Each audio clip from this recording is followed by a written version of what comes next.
Welcome back to another vlog, guys. I am starting the day off really late as far as vlogging goes because today has been an absolute disaster.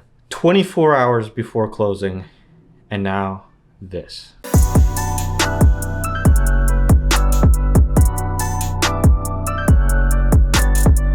Told you not to call here. It's not for sale. Quit texting me and aggravate. So with less than 24 hours to go on this closing, Duke Energy basically completely screwed up, went to the wrong trailer, and set up electrical service to the wrong trailer, which is a huge pickle for us now because now there's no electricity there. She can't move in unless there's electricity there. If she can't move in, then we can't close because my buyer won't have her live in the house after closing for insurance purposes is basically what it all comes down to. Because if that house burns down in the possession of the seller, then the buyer won't be covered for anything. Huge liability. You're talking 100 grand on the table right now. That basically will be up in smoke. So man, what a roller coaster ride.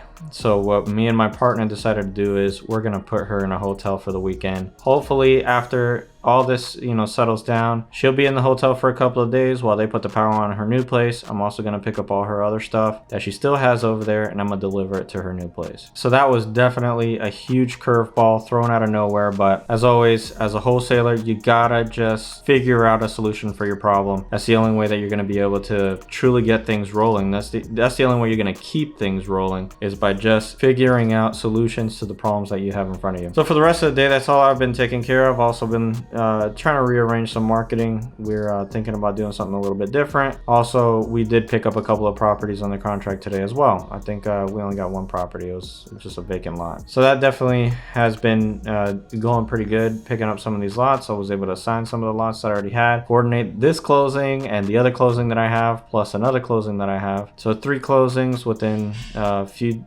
days of each other. It definitely has been a little bit hectic around here, as well as trying to figure out where this lady's gonna go, hotels, U-Haul to get this trailer so we can move the rest of her stuff. It's been a nightmare. But now that I've taken care of all of that stuff, I'm actually gonna go driving for dollars now. So I'm gonna go out. I think I'm gonna go back to just picking up vacant houses, but we're gonna see where that goes. So let's get out of here and let's go start driving right now.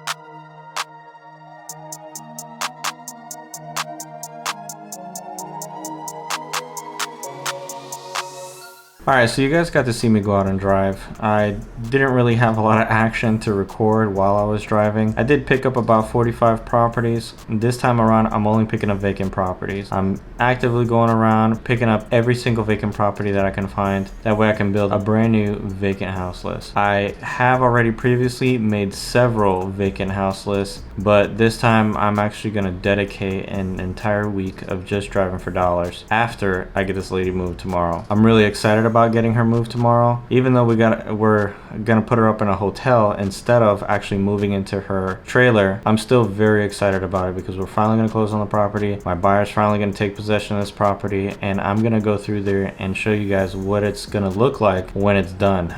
But hopefully maybe sometime this week I'll stop by because they're gonna start working on it immediately. Demo crew is ready to go. Monday morning they're gonna go over there and they're gonna start knocking down walls. They're gonna make this place look absolutely amazing. My buyer has already bought another property from me, and the one that she bought from me, it was completely tore up. I mean, when I mean completely tore up, it looked so bad. It was completely trash. Some of the floors were rotted out in parts of the house. The windows were old. Just the whole house needed so much work, and they completely remodeled it, completely turned it around, and they made a $60,000 profit off of it. Absolutely amazing. And the crazy part is that at the time I was a brand new wholesaler, very inexperienced, and on top of it, the area that I was wholesaling in was in a point where not many investors wanted to take the risk and actually buying property there because there was a lot of uncertainty of what was happening in the area. They were building a baseball stadium, they were doing a bunch of other stuff, so people were scared to invest in it. And then my buyer took the plunge. None of her buyers, because she's actually a realtor, wanted to buy the property, and they were all like, oh, it's a big risk and it's not worth it.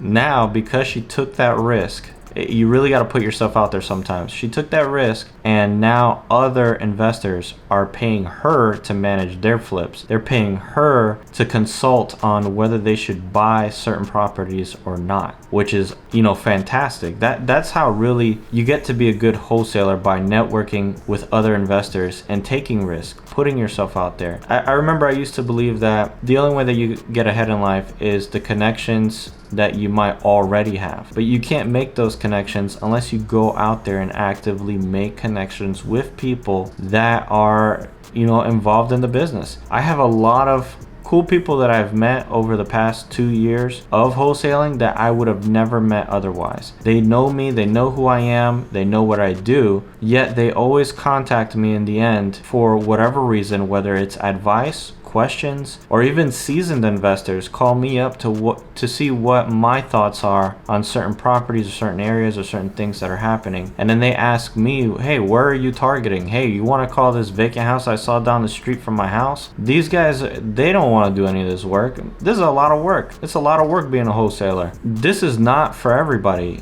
I mean, I have a guy who started out wholesaling, shout out to you, Leyland, who, you know, they don't want to wholesale. They did some wholesaling to raise funds. That way, you know, he's flipping houses, making great money. He didn't want to do the whole wholesaling thing, the whole running around and taking care of sellers and babysitting some buyers that like to whine a lot. Not saying any of mine do, but it just, the whole running around factor of wholesaling. Wholesaling is hard. It's a lot of work. Some people like it, some people don't. It's a great way to build up capital, but at the same time, you are solving people's problems. Some of these people are in serious problems. You know, it goes along with the territory. Some people like it, some people don't. It's up to you. But go out there, actively make connections with people, actively get involved in the business. Shout out to Nasser. He's one that just went out to a RIA meeting and just started networking with people. Hey, what can I do to help you out? Hey, what can I do to learn this? How can I do this? How can I do that? Now look at him. He's, you know, a 7-figure real estate investor. But hopefully, guys, everything goes well tomorrow. I'm excited. I can't wait. I am gonna go to bed.